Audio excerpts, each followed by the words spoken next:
My name is Michael C. Hardy. I'm the 2010 North Carolina Historian of the Year, and I write a great deal about North Carolina and this area in general.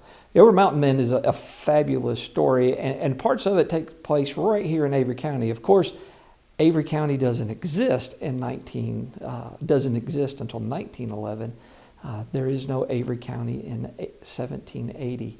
But this area plays an important role in the story of the Over Mountain Men. The primary route between the Watauga settlement and the people down below, the settlements down below, go right through what is now Avery County.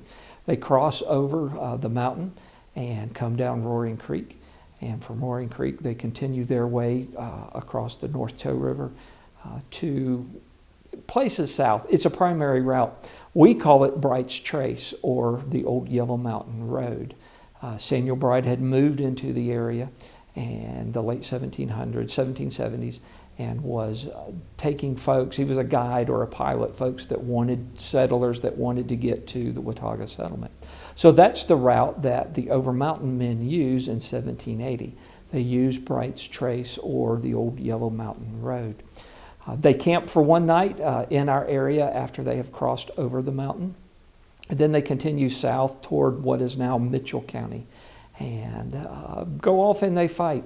A couple of amazing stories when they cross over into the mountain. The Yellow Mountain Gap that they cross through is the highest point of the American Revolution, literally the highest point of the American Revolution in elevation. There's snow when they get up to the gap. The records talk about it being up to the top of their boots or their shoes that they're wearing. So there are several inches of snow in September of 1780. Hard to believe these days. But they cross down and they go off to fight at the Battle of Kings Mountain. Of course, Kings Mountain is just over the North Carolina-South Carolina line. There are several casualties, and one of those casualties is Robert Sevier.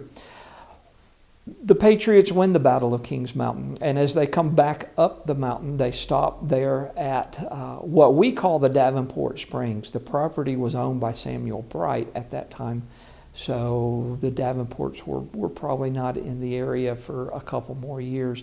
But it's while they're there at the springs that Robert Sevier dies, and he is buried in a local cemetery, sometimes called the Bright Cemetery. They are not far from the springs. So while there are not really any people here during the American Revolution, Samuel Bright and a few other settlers, we do play a role here in Avery County during the Battle of Kings Mountain and the march of the Over Mountain Men in September and October of 1780.